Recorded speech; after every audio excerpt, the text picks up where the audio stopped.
If you ever wondered what it would be like to get inside of the brain of a CEO, then this is the exact episode for you. Today, I had the pleasure of sitting down with Andrew Bosco, the CEO of Candor Realty Group. He's also a real estate investor and runs property management for his portfolio. Andrew brings a very unique perspective to the show because he comes from the lens of a CEO, and CEOs think differently. They think in terms of efficiency, and they challenge the status quo of how operations are done in order to point out opportunities for efficiency. So that might mean questioning current processes or procedures and empowering their employees to think outside the box, be creative, and come to the table with solutions, which is something that every entrepreneur who really wants to scale and take themselves out of their business needs to think about. And we dive really deep onto this, all the way into actionable items that you can put into place today to see an impact in your business, whether that's managing your calendar, time blocking, automations he's using in his company, and how to think about AI in today's world. We dive really deep into all of these topics. So stay tuned because this is a show you're not going to want to miss.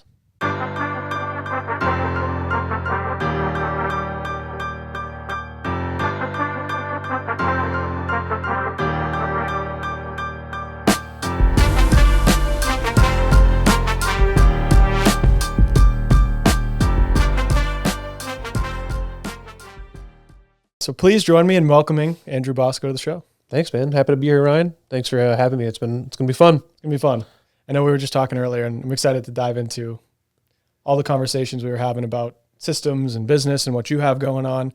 And with the recent transition, the show, I think, aligns so great with what we've talked about more consistently on here, which is just thinking bigger, thinking bigger than the task at hand of like selling real estate or buying the property, taking a step back and saying, how can we create operations, systems, efficiency, for the long term? So I know we're going to align on that. Yeah, it should be good. I think, between it's business, family, life, there's a lot that are going to connect here, which will be good.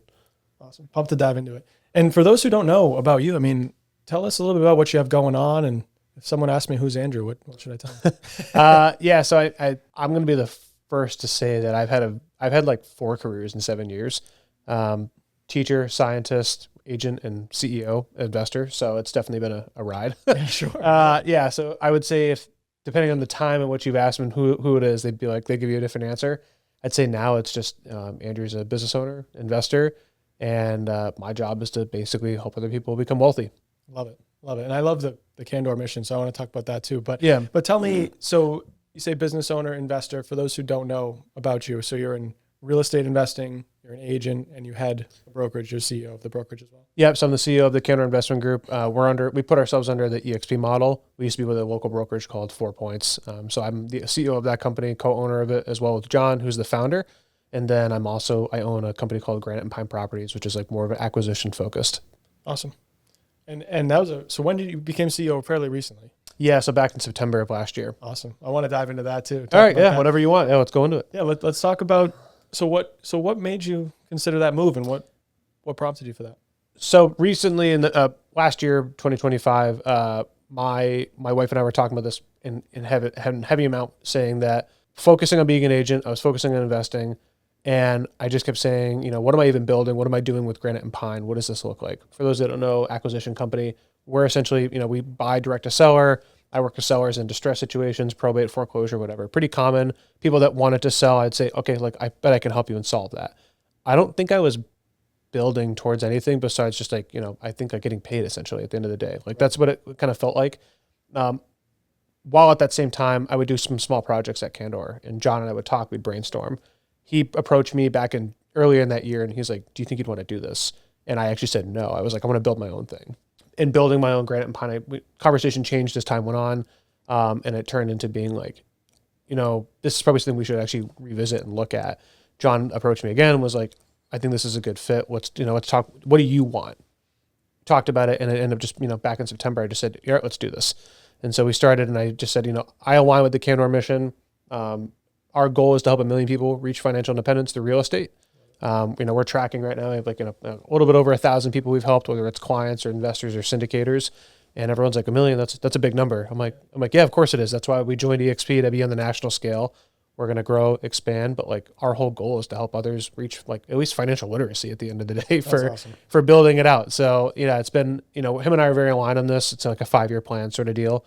And it's been a lot of fun and just kind of building just even the short interim that I've been in as the CEO. That's awesome.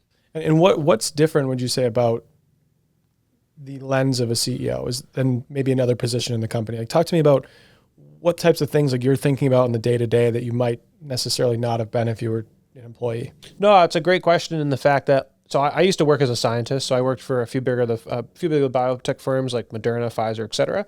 And those companies, you're thinking of your lens of what you're doing every day. Let's say I was a scientist for purification. My job is like, okay, given a product, I got to make it pure. Here's my niche setup. I'm not concerned about the logistics and shipping. I'm not concerned about client relations and retention. I'm not concerned about what QC was doing or business or accounting.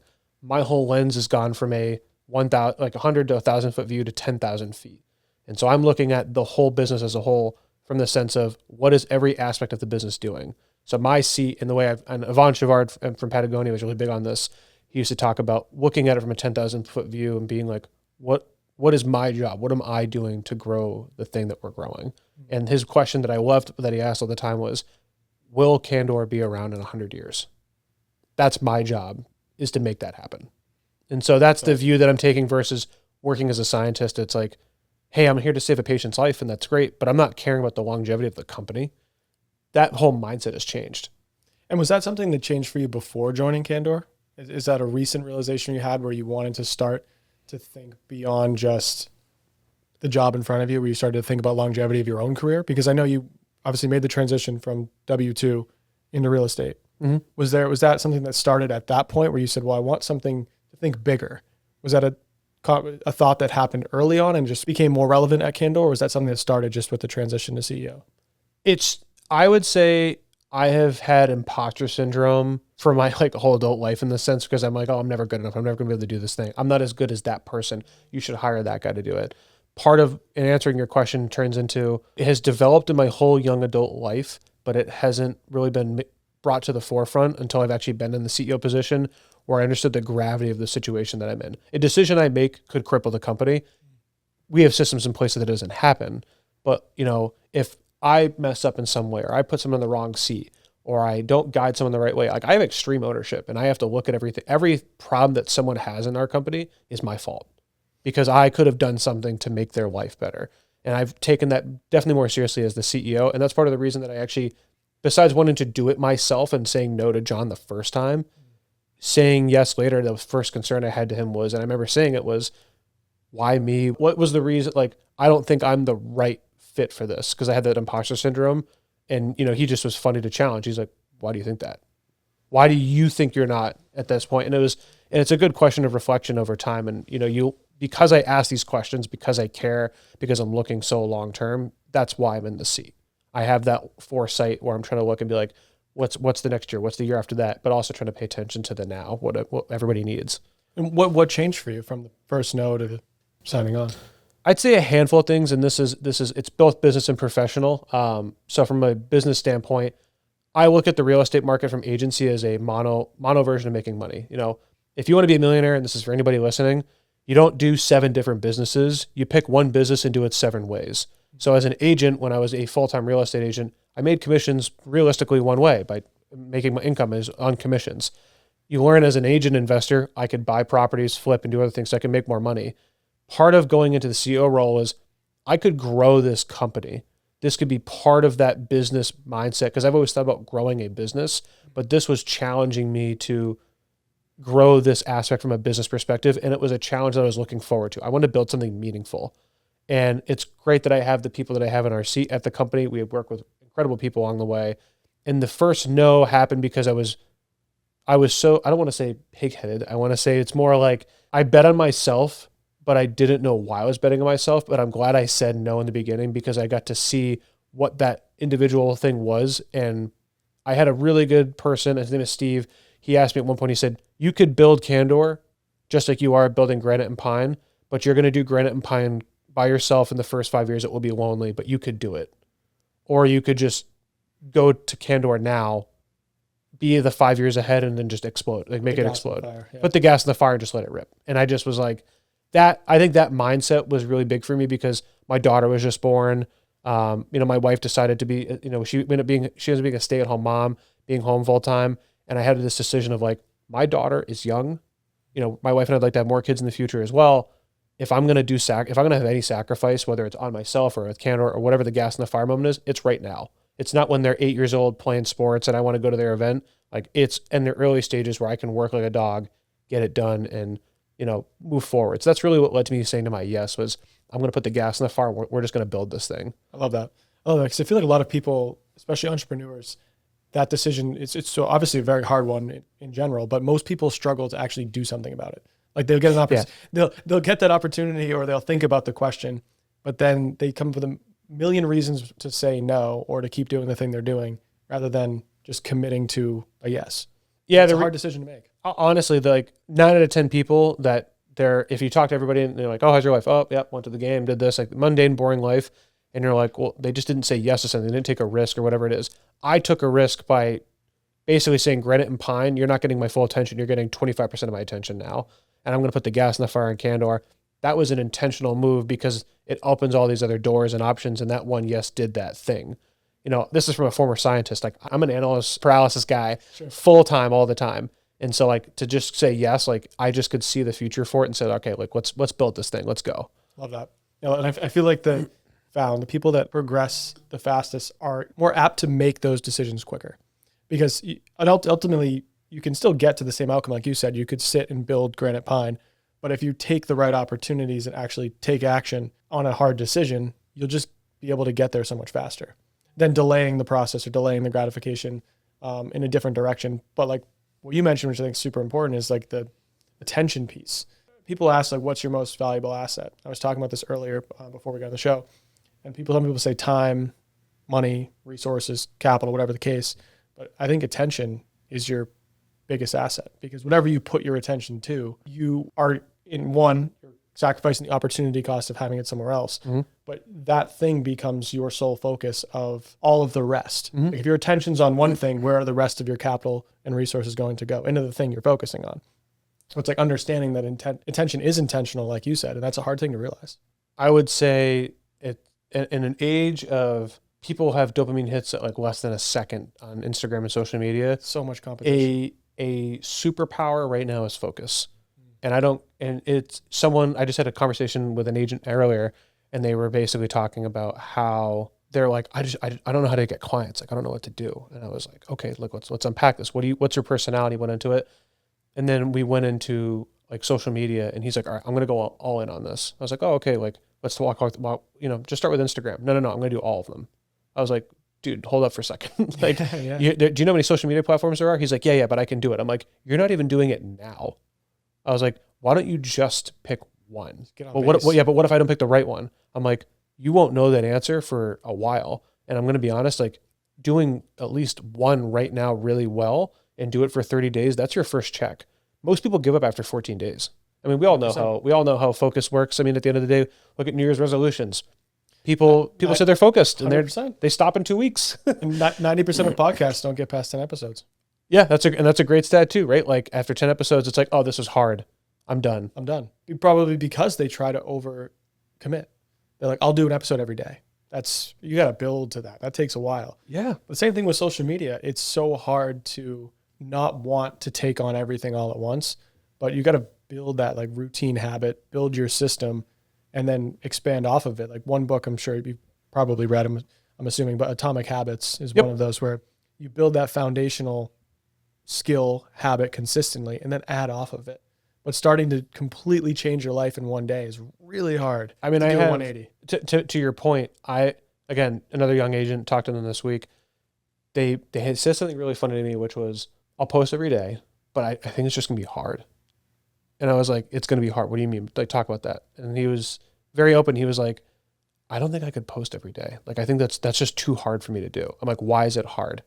And he starts talking about it. He's like, I think I'm just uncomfortable doing it. I'm like, are you uncomfortable like talking to your sphere of influence? Like, what's the reason? Is it like you don't know how to edit something? And he just said, he's like, no, I just don't think I can do it. I'm like, you literally could like put a photo of a chicken egg on social media and just post it, and like you'll probably get like a like. Yeah, I was like, I don't like. that's hard to you. And his reasoning was so like, he couldn't unpack what it was. And we finally dived into it more, which was he wanted to be like Chris Williamson, like he wanted to be Alex Hormozy. He wanted to have the perfect product to share every time. And I looked at him and said, how can you expect that? Those guys have hundreds of thousands of reps. You haven't even taken one. I was like, pick one platform, pick one kind of style you're going to do. I promise you're going to be horrible at it. There's no way you're good. I play sports my whole life. Every new sport I played, I was terrible at. But after time, you get pretty good. 100%. And that's just like the focus and distraction. Like from a CEO perspective, I tell everybody, like, just try it once. Like, it's okay. Do it for 7 days. Tell me how bad it hurt. If it sucks and it's hard, it just sucks and it's hard. It's the grind. It's okay. It will get better with reps. And that's the most important thing I tell people all the time from at least agency standpoint or CEO standpoint. That's an awesome perspective because, and I always use the gym analogy too, but it's the same thing. Like Yeah. the first few times you go to the gym are going to suck. Yep. And you're not going to be good at whatever thing you're doing, but you build the reps over time. And it's funny looking back where I was talking to someone about the podcast. They're like, oh, well, how's it been? And I'm like, they asked me a really good question. They said, what's been the single biggest discovery of yours through doing the podcast and realization? And I said, it's actually funny. It's not about the content itself or about the people I meet, which are all excellent guests, excellent people to meet. It's actually seeing the progression from episode 1 to now. Everything's different. Do you watch yourself?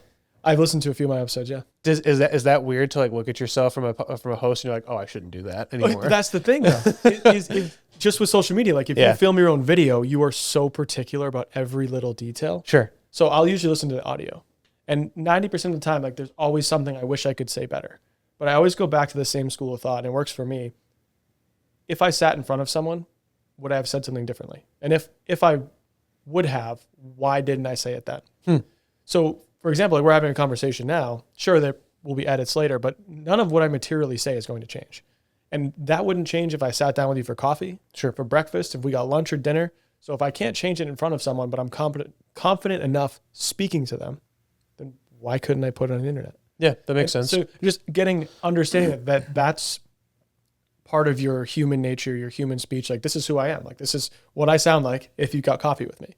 Whether I like that or not, I can't fundamentally change the fact that I said or did that. So why would I care if it's on social media? I mean, the reality is like everybody knows Gary Vee at this point, but like Gary Vee, he's like, there's two kinds of people. You're a consumer or a creator. And 90% of people are consumers. And so that tells you 10% of people are creators. I mean, you're brave enough to put yourself out there. I think that's the big thing that I've learned from the seat that I live in. Like, I used to never really post all the time, but now like I'm putting opinions out there, what I think are, I find facts and I post about them. People will argue with me or this or that, but it's fascinating because you're creating as a podcast host. I'm creating as a CEO as well. And also, from your mortgage side as well, you're showing everybody, this is who I am. This isn't, sure there's edits, but like this is what it is. That takes a certain level of bravery that I don't think a lot of people understand of like, just to get it out there. Yeah, absolutely. And I remember in the early days, like I remember sitting, my first podcast I filmed myself, my first social media video, filmed myself in front of my computer, and I watched it 80 times. Took me 80 takes. Yeah. I picked apart everything.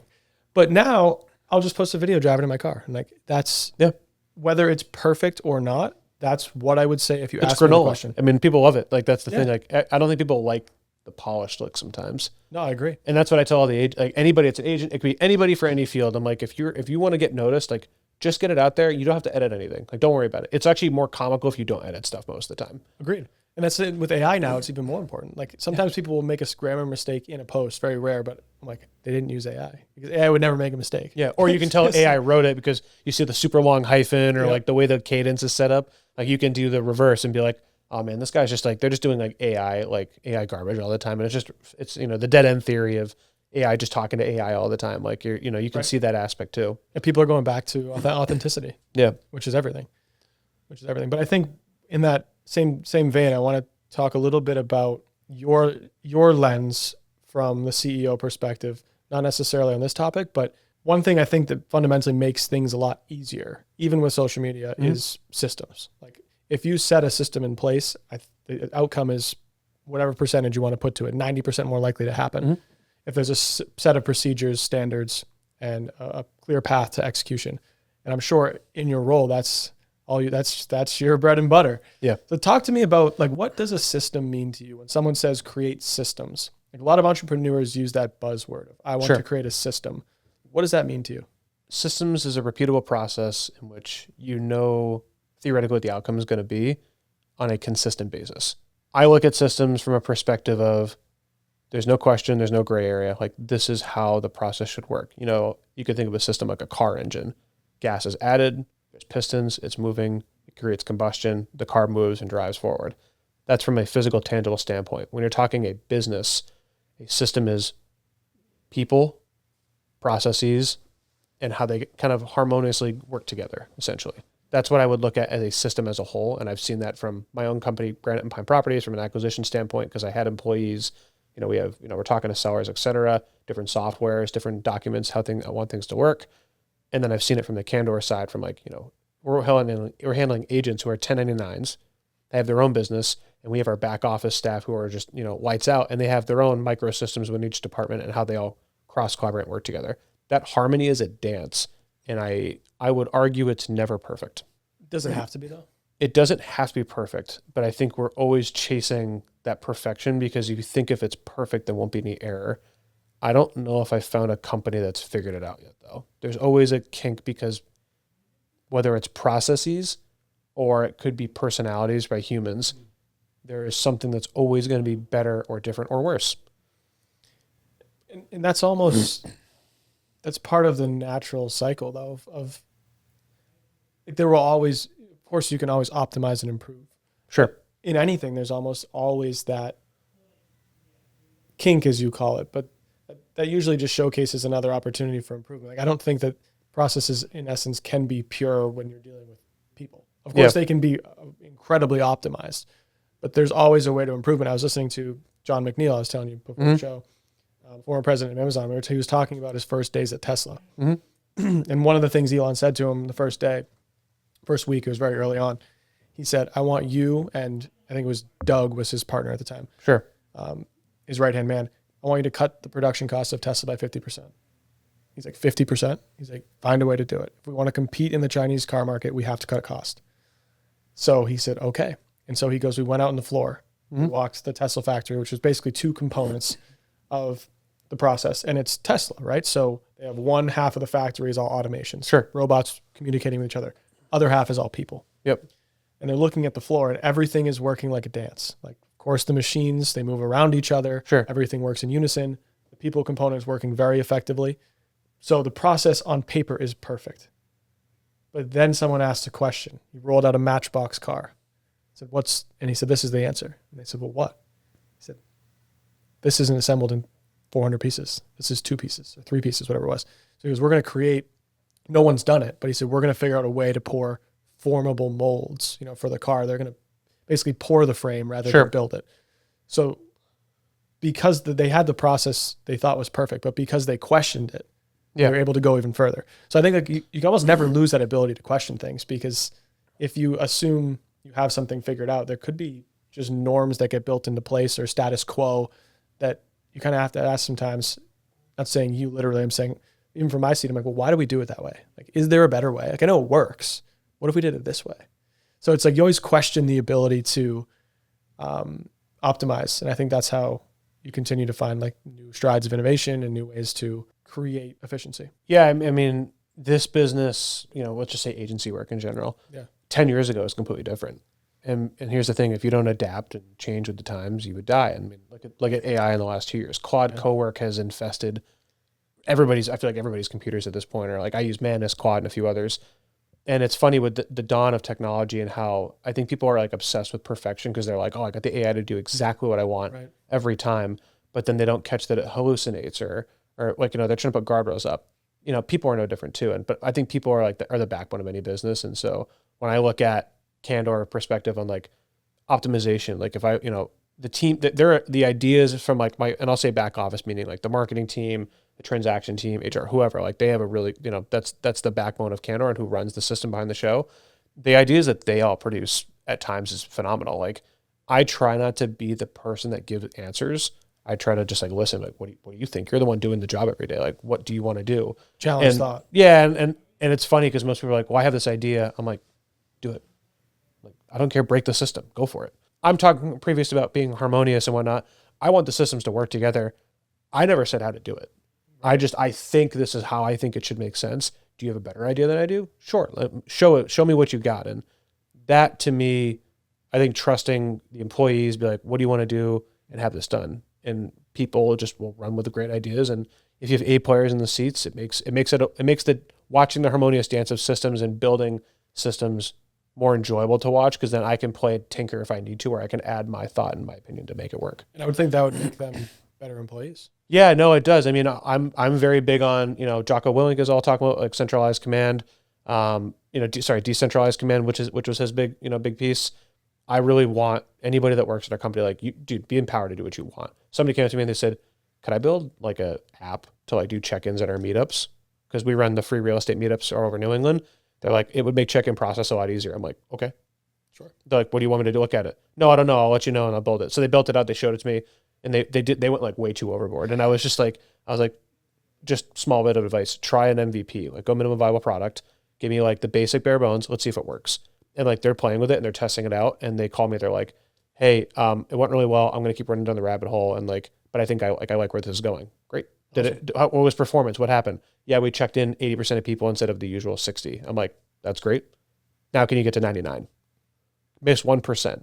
And they were like, okay. Like that was it was very open-ended in that regard, which it's fun to watch that live, be in the moment and watch that happen. That's awesome. And you watch, I would imagine that person, like you're watching the process happen, but you're watching them evolve as well. Yeah. And I think that I from the perspective of like a CEO, I tell everybody, like, I used to be, again, coming from the scientist route, my job is to analyze and solve and test and reiterate and over, test, fail, succeed over and over all the time. I'm learning to not give the answer to what I think is the answer and be like, what do you think and how can I support you? Bring it to me and I'll walk you through what I think makes sense. If you try to solve every problem as a CEO from a systems point of view, you're going to burn out. There's just no way. And you'll be exhausted the whole time. So it's fun to watch people grow and evolve, and me challenge and ask them, like, how can you make it better? What can you do to make it better? What is better? What's our metric here? And so that's the fun part that I get to sit in now. Oh, that's really cool. It'd be a really fun seat to sit in, just to be able to challenge, your team to go after it. Like, I think that'd be an awesome position to be in. Yeah, it's good. The thing I tell people all the time is I have a problem where, again, it's that focus superpower. My focus, my highest ROI is growing the brokerage. That's what CEOs do. Is their job is to stabilize assets and what's going on right now, but also grow and move the company direction it wants to move into. Me being in the weeds isn't always the most useful. I'm actually getting in the way. And so watching them grow into what they want to do, that part is really fun from my perspective, to whether it's agents growing their business, it could be the back office staff absolutely killing it. That's fun for me to like watch that occur on a live basis. So like at what point, we were talking about automation a second ago, and a lot of times I think people get stuck because there is so much software out there. They look at Claude, they look at Grok, they're at ChatGPT. Sure. Or they're trying to implement some sort of automation within their CRM or their dashboard. And they get stuck with just overwhelmed of, I would say, two things: of one, optionality, and technicality. Like what options are in the software? How do I technically use it? And then the other part is perfection, like you were talking about earlier. Sure. Like at what point do you consider like pure automation in software in the process? Like, is that something that it obviously depends on the situation, or how do you view the implementation of automation? For implementation of automation, my big thing is to your point, there are that many softwares and AIs and whatnot out there. So if you don't pay attention, you're going to fall behind. But you also have to know if it works, it works. Right. And the way I have treated that is every day for 20 minutes, I brainstorm. So my day starts, at 7:38. And I have, honestly, like I use ChatGPT. I'll tell everybody this now, or I have Claude. Both of them work, but I think ChatGPT is better for this. I will just talk to ChatGPT for 20 minutes every day. And I'm just brainstorming. Like that's ideas are flying out. Like, this is what I want to do. And this is my thing. And it has this like 1 year almost long list of like anything about brainstorming. If this chat history ever gets deleted, I'll cry because there's so much in there. And so I'd spend time doing that.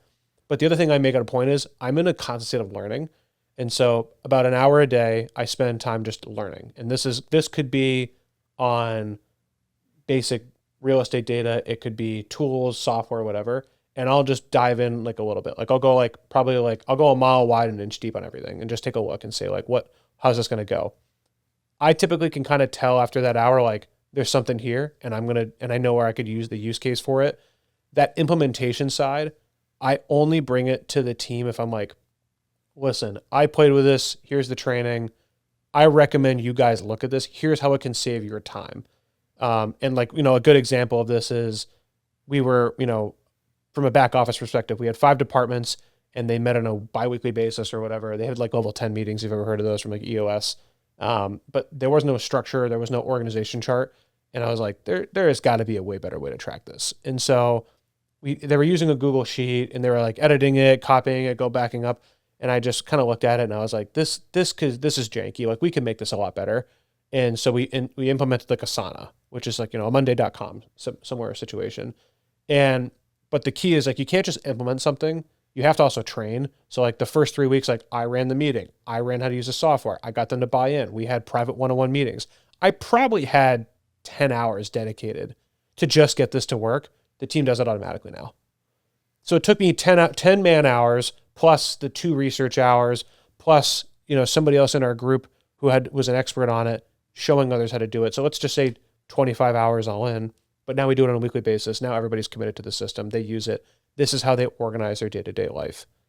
And that one software has now turned into, well, how are they uploading information? Are they using AI to comb it? What does it look like? That's kind of what implementation looks like from my end. I like to brainstorm. I like to research and sit there and say like, identify the problem, because that's what I'm supposed to hear before it is to drive the business forward by fixing problems, but also growing it.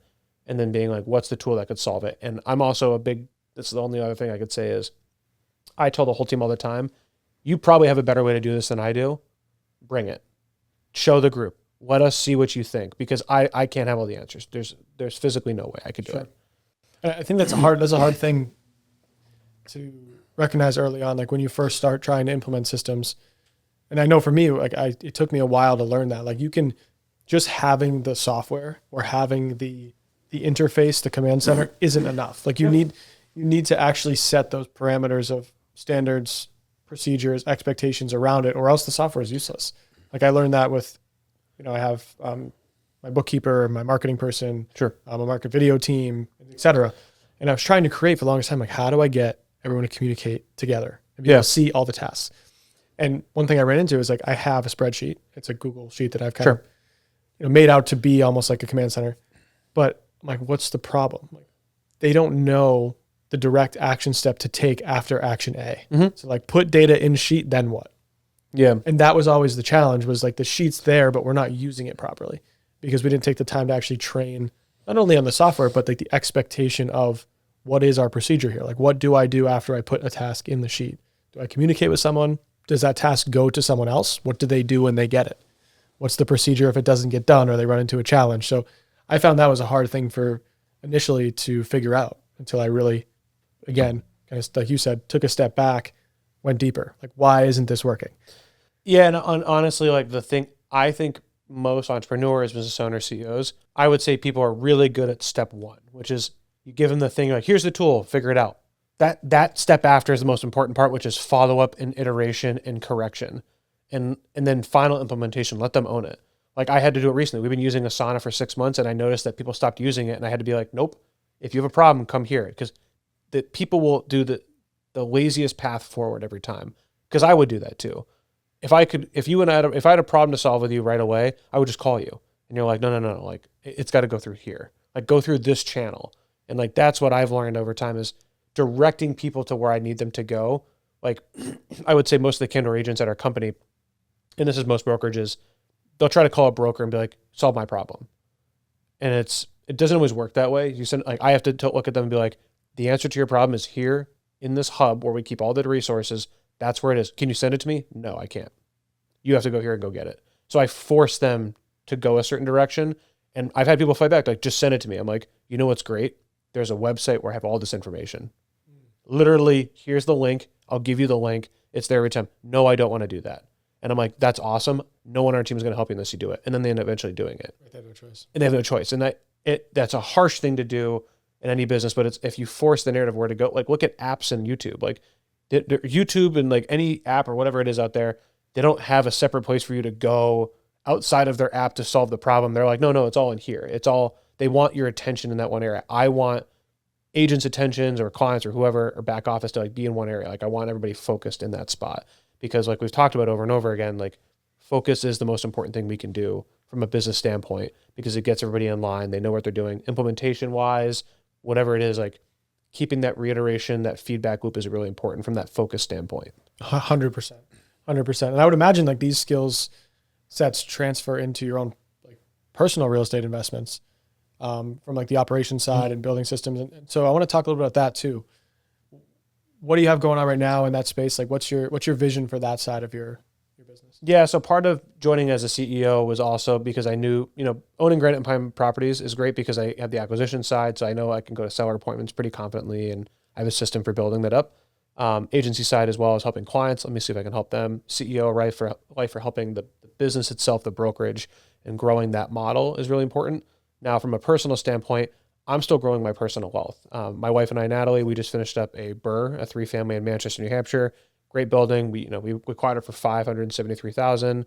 We just got an appraisal for 806, which I found out was like the second highest in the city. Awesome. So awesome. That was a shout out to my wife. She crushed it. She's our property manager. Oh, nice. And so, she got like a really high rent in that building and did a great job. We have awesome tenants. They're good people. And so, it's a fun transition because it all kind of molds together in a way. And so like having that separation is important, but also knowing that I can grow it all together with Candor, which is a lot of fun. That's a cool synergy. And it's awesome your wife's involved. Again, shout out to her because anybody that is a business owner, I don't care who it is, CEO, whatever, the most important decision in your life you will make is choosing to stay single and be by yourself or marry the person that makes you better.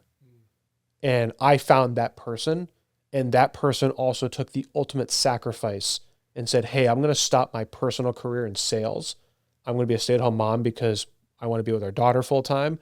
I can also run the property management at the same time. So she has 2 full-time jobs still to this day. And so, I mean, I can't like, that's just like this is like a side note for anybody listening. Sure. Like that is the most important thing you could do in your life. Because if you make a wrong move there and you pick the wrong person, it is a rough road. Especially when you're trying to build something like you are, because it's so demanding of your time. Yeah. Yeah. Incredibly. Yeah, no, it is. I mean, in like the business part, like again, kudos. She got the property managed. She does her thing. And she also manages one of my business partner. She manages all of his stuff too. So she's got almost 25 units that she's managing while also being a mom at home with our daughter. So it's a lot. And I think it's demanding. Absolutely. And when you say, for those who might not know, when you say BRRRR, what do you mean by that? So a BRRRR is just a real estate model, like no different than a fix and flip. People think of like, oh, you buy a single family home that's kind of distressed and then you fix it up and you sell it for a high price. BRRRR is more of a multifamily approach. In my opinion, you can do single family, but it's buy, rehab, rent, and refinance. And essentially the whole goal is you buy a distressed asset, you put some money into it, you then refinance and keep the rental going. Now, sure, you could flip it, et cetera, and get into a flip that way. But a BRRRR is a great model because let's say in my exact example I gave before in the 3-family, we put $100,000 into it. We got 90% of the purchase and construction funded. So I only had to bring 10%, which is the $100,000. I end up getting an 806 appraisal. I made $233,000 on an equity split. So I spent $100,000 to make $233,000.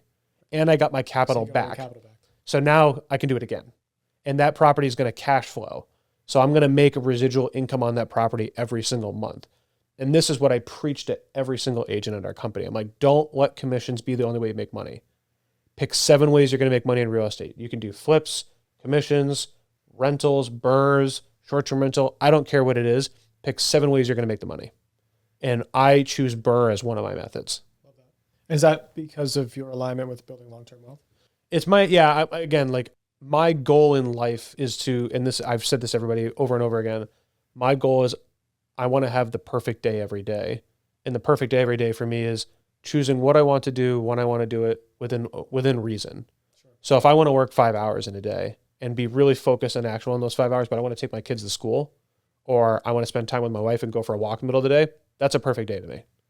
all day long. And so the BRRRR aligns with that because let's say if I own 10 of those 3 families that I just talked about, residual income wise, I'll do pretty okay every month. I'll make a few thousand every month. I think that's enough for me to be like, I'm not going to coast necessarily, but it'll help know that like I'm not, dependent on a W-2 income, which is the scariest thing in the world to me, where I had friends tell me full honesty. They were like, you're going to go full real estate. That's really risky. In biotech, 6 months, this is before all the layoffs just happened. My whole department got vaporized after I left in biotech. And I'm like, that to me is terrifying. Like having sole income dependency on one job is very scary to me. So the BRRRR is a great method because if I do a handful of those over time, it builds that natural equity pool and also monthly cash flow pool. I love that. And someone asked me actually on one of the previous shows I did, I asked a similar question at the end. I said, what are you building towards? Like, what is your ideal outcome with everything you're building? Mm-hmm. And someone asked me that question. I actually gave a similar answer and I said, control. Like my ultimate goal is to have full control and autonomy.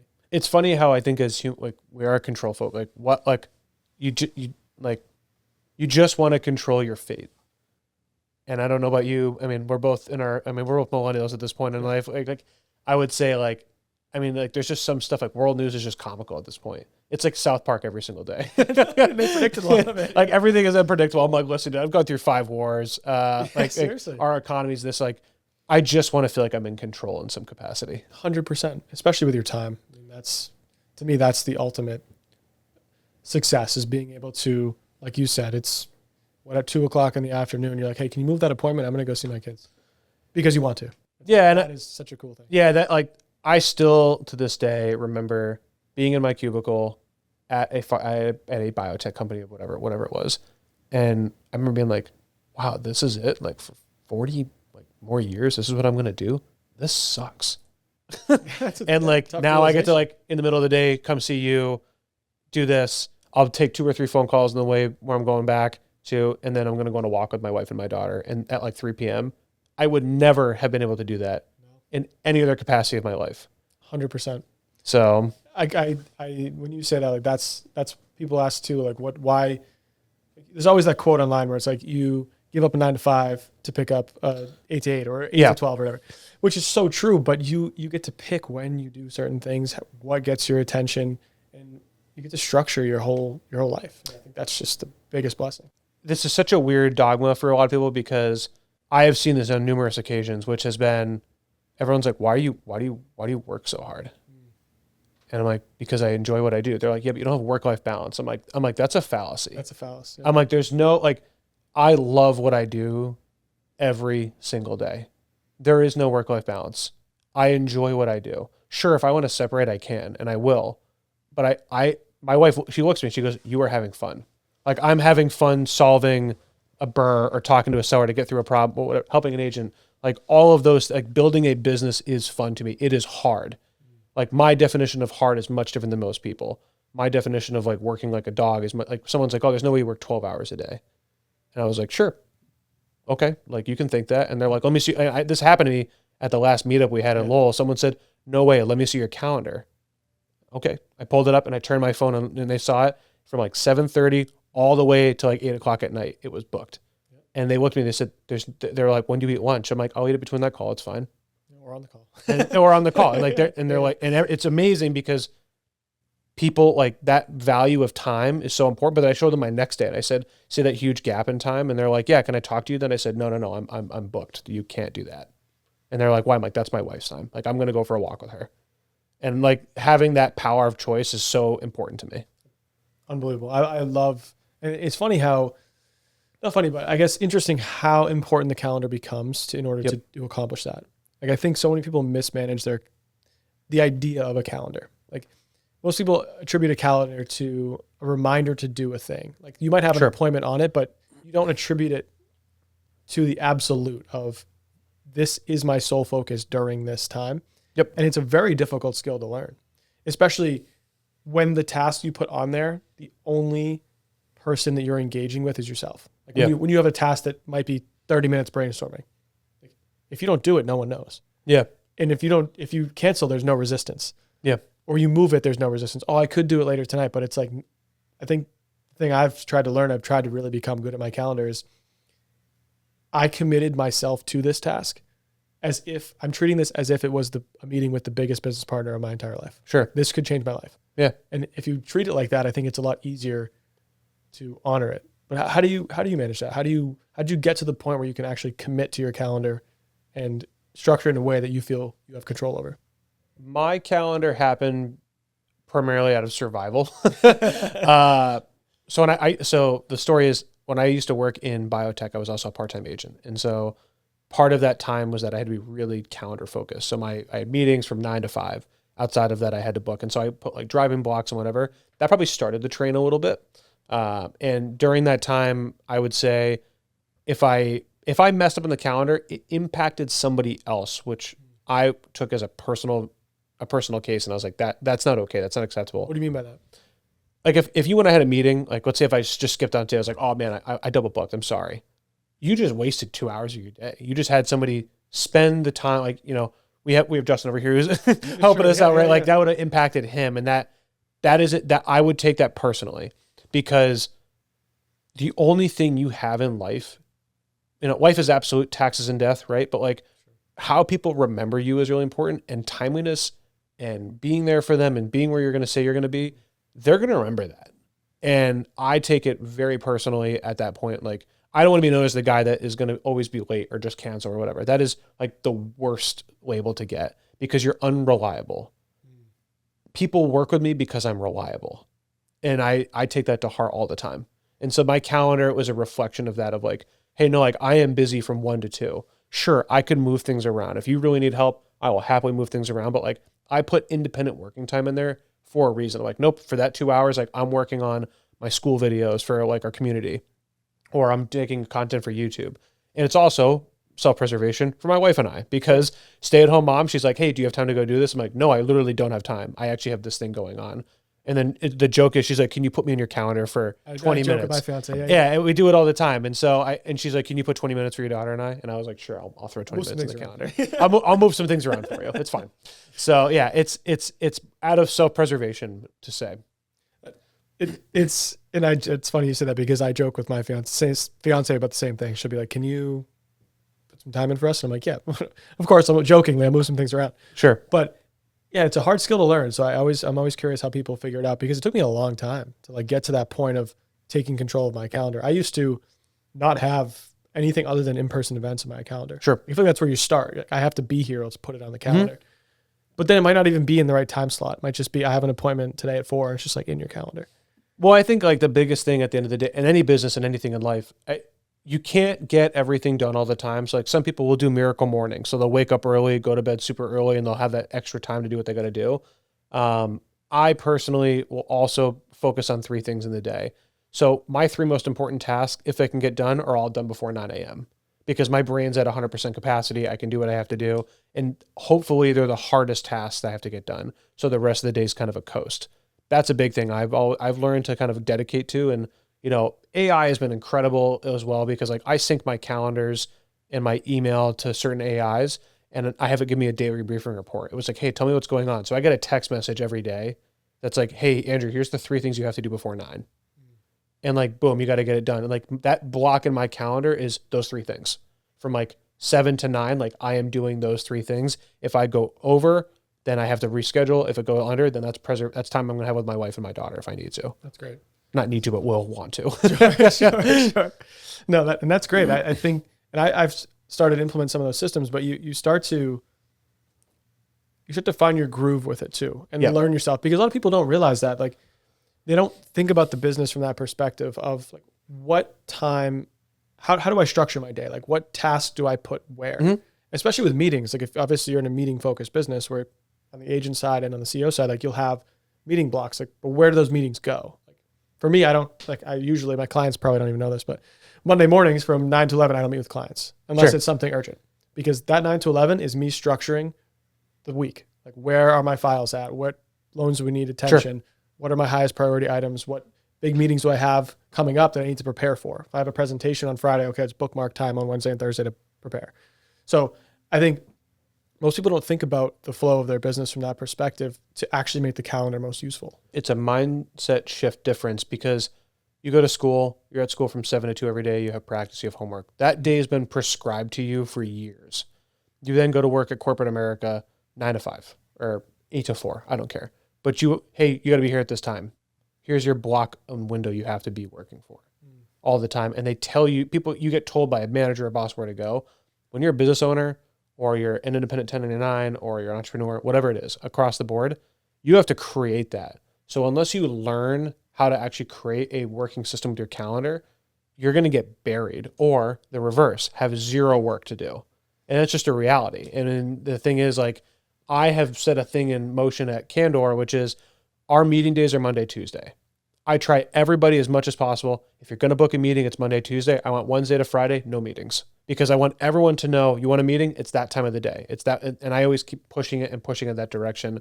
And people push back really hard in the beginning. They're like, oh, this is too much. It's so many meetings in one day. I'm like, yeah, but that's the thing you're working on in that day. Well, what if I have a fire? You guys got to figure it out as a team. Figure out what you can do to get it going. And now it's received well. We're like, oh man, it's really nice. My Wednesday to Friday, I can just kind of crank out and like get some work done. I'm like, yeah, build your business, build what you can do. That's also intentional because a lot of our team players are also agents. I'm like, know that Monday, Tuesday are your Candor days. You can do everything else Wednesday to Sunday. Figure it out what that's going to look like. It's nice to have the predictability too. Yeah, that whole predictable aspect of like, it's routine. You know what's going to happen, and that's important. Especially would be in the agent field, because unless you intentionally make it predictable, there's really nothing's predictable. Like showings, calls, offers. So at least you have some semblance of here's my structure. Here's my one day where I have this thing.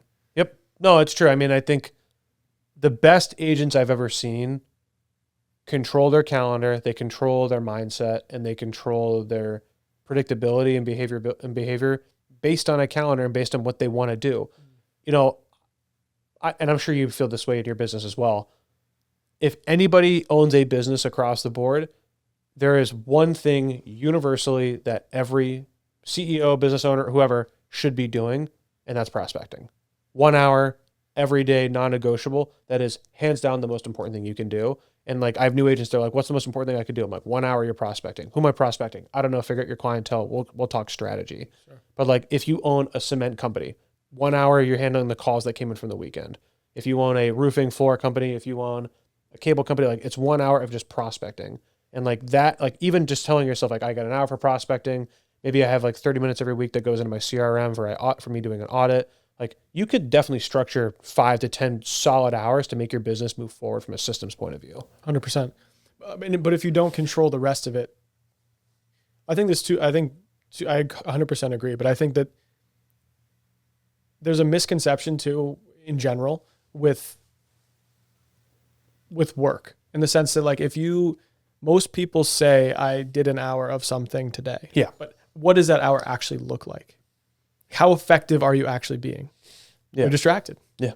So when someone says, oh, I worked 10, 12, 15 hours, majority of people, they were in motion for that time, but they weren't actually like locked in on the task that they're doing.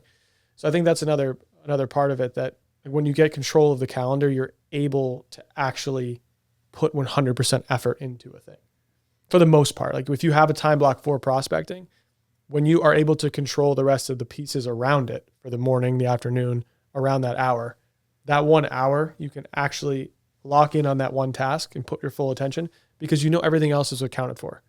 Versus I find myself sometimes where if my day is disorganized, I'll be, okay, here's an hour for me to assist with pre-approvals, whatever the task is of the day.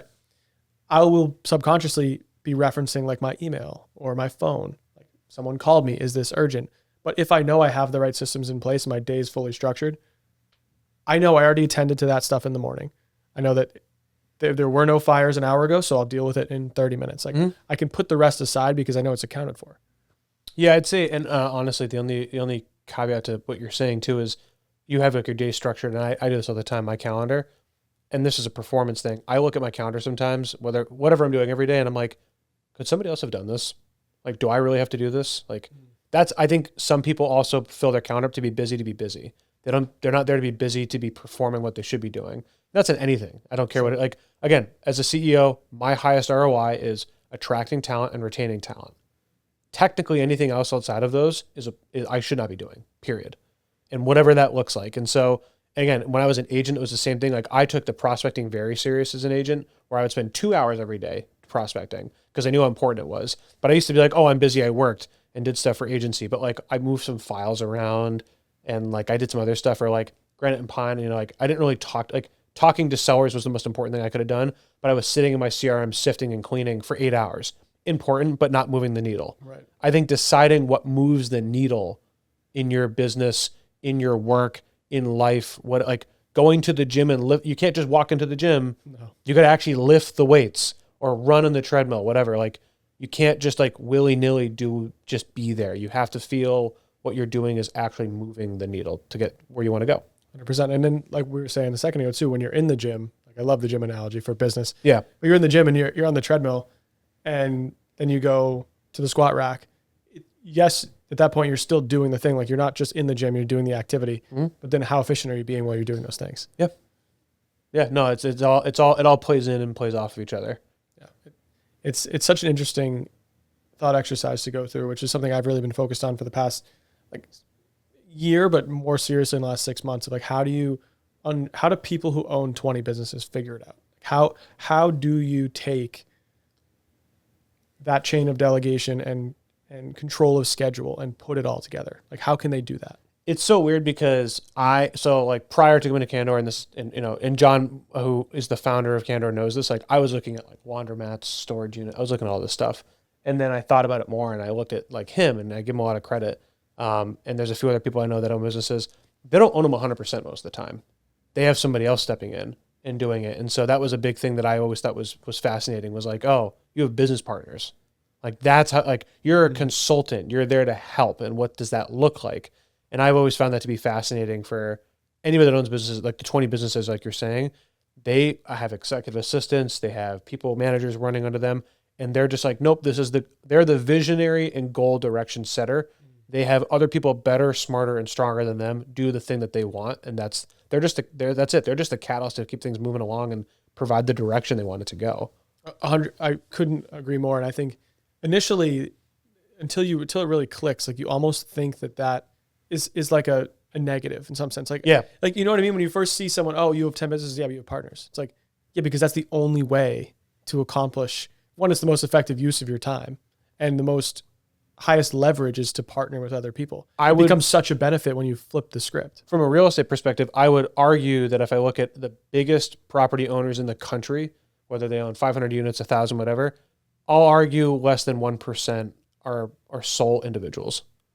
I would say that a large, vast majority have partners in some capacity. There's a reason for it. Yeah, scale. It's what is it? Economy of scale at the end of the day. Yeah, like you have human capital is a real thing, time, energy, effort. Like I would love, like, someone's like, oh, what's your vision in 5 or 10 years? I'm like, honestly, I'd love to have like 5 businesses that I'm partnered on with different people on. And I'm just, my day is just working through every single one of those and like pushing them to the next envelope, setting the goal. Here's what I want. Let's go here. Let's bring this to X place. And it's funny when not funny, but it's ironic when that switch happens, because you realize the missing piece was the collaboration. Sure. Yeah. And I think it's usually a hard thing for entrepreneurs to they get stuck, not at the recognition typically, like they understand like economies of scale, how that could be valuable, like from a theoretical perspective.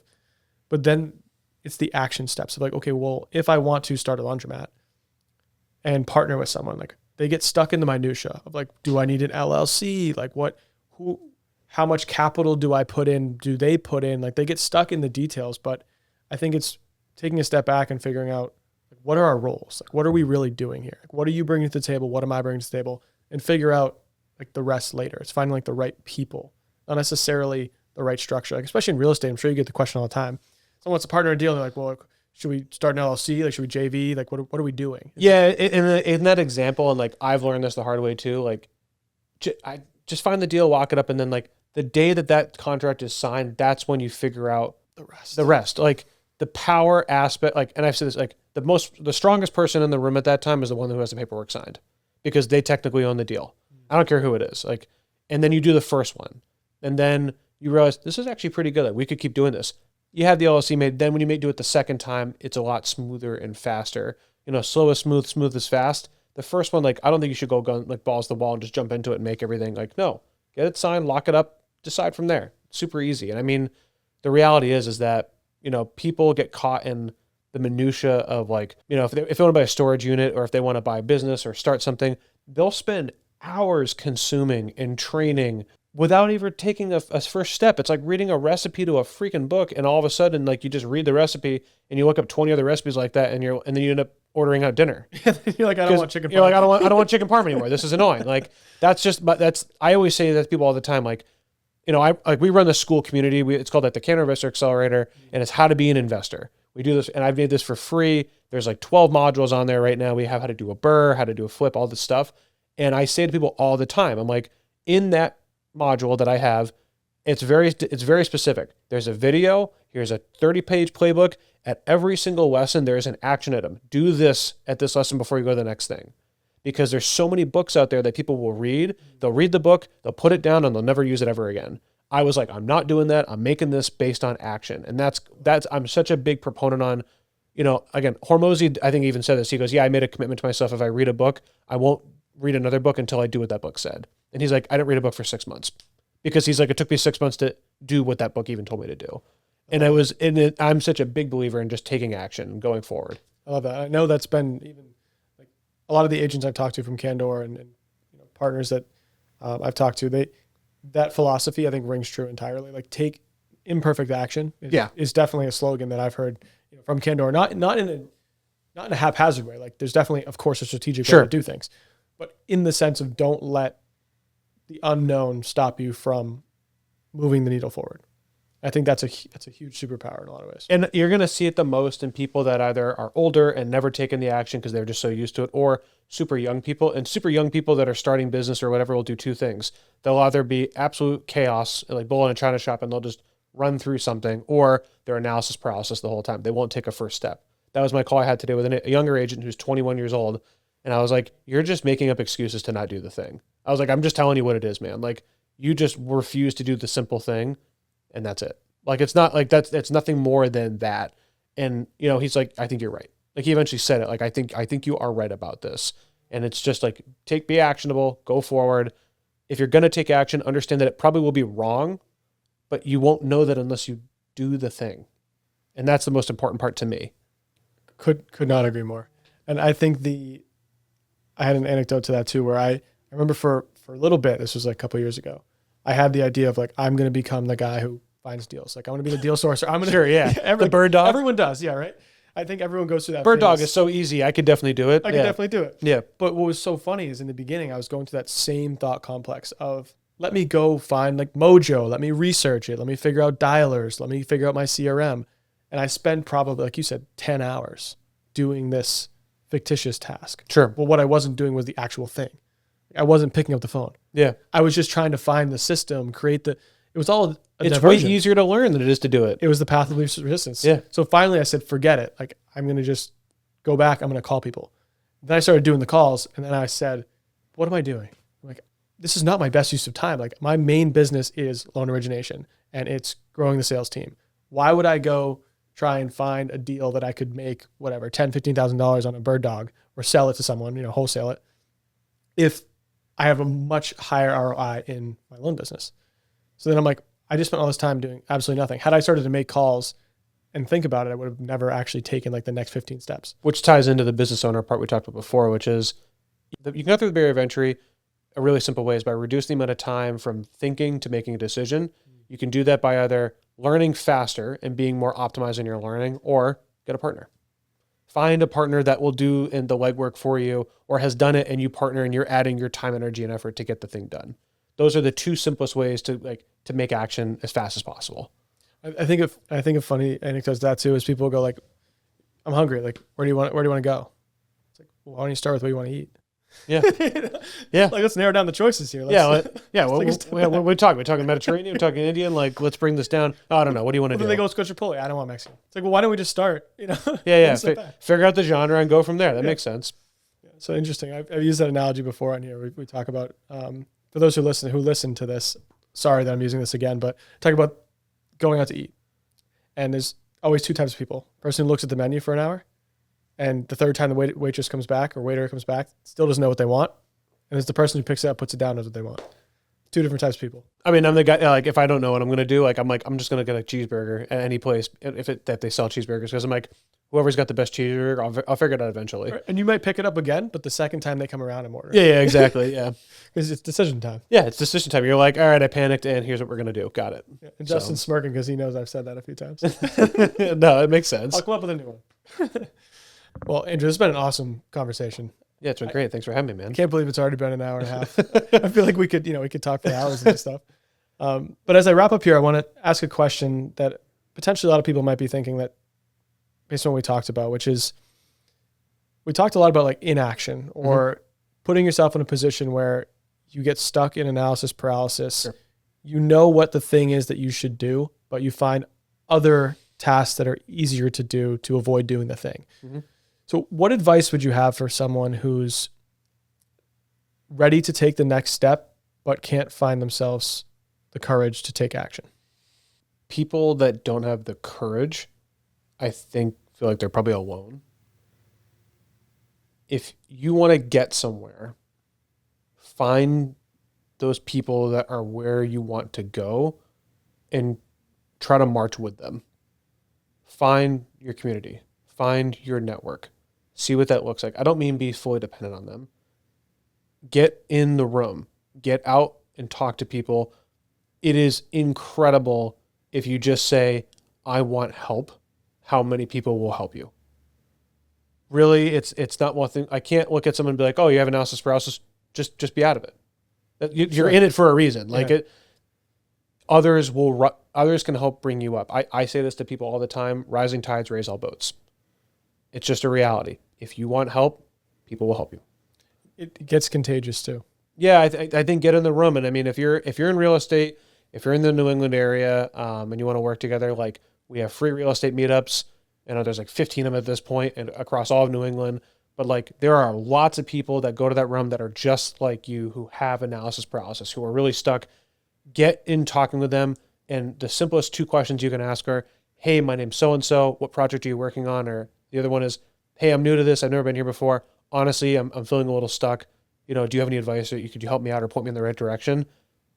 You would be shocked at how many people are like, let me help you. Like I would love to tell you, like, if I don't know the answer, somebody else does. I was so surprised at how true that statement you just made was. When I first came to the Candor meetups, I went to the Candor meetup in Worcester. This was right after COVID, like when they just picked back up again. I forget exactly where it was, but I remember, ironically, I met Kyle Curtin for the first time. And funny enough, he was just getting his podcast going at that time. Sure. And he was the one, I was like, oh, I want to start a podcast, but it's so hard. He's like, go on this website. You can hire a virtual assistant. It's very inexpensive and you can do that.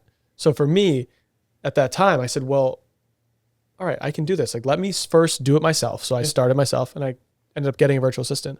And then I was talking to Andrew and I was like, Andrew Freed. And I'm like, Andrew, how do you manage your virtual assistants? But like that one meetup started conversations with people that are doing the thing that I want to do. Like activity breeds activity, right? So you start putting yourself around people who are in the same sphere, doing the things you want to do. And the collaboration, like for people listening, if you're want to get in real estate, like I highly recommend get to a Candor meetup, get around people who are doing the things you want to do. And like, I can't agree more with what you said. Yeah. I'd say that to end it on my part, I mean, the two things I tell people is like, you're one conversation away from changing your life. And the worst thing you can do is just do nothing. Still to this day, like there's no wealthy individual on this planet that did nothing and got where they are. It's impossible. 100%. If you want to do something, and maybe that something is getting out of bed and going for a walk that day, or maybe it's getting out of bed and going to the meetup. Maybe it's getting out of bed and just calling somebody, hey, I need help. That is still something. Movement is life. That is the most important thing I could tell anybody at all times. If you've listened this far and you don't take action today, I don't know what to tell you. I'm fired up. Yeah. I'm fired up. No, this is great, man. I appreciate being on here, dude. Thanks for coming on. Thanks, dude.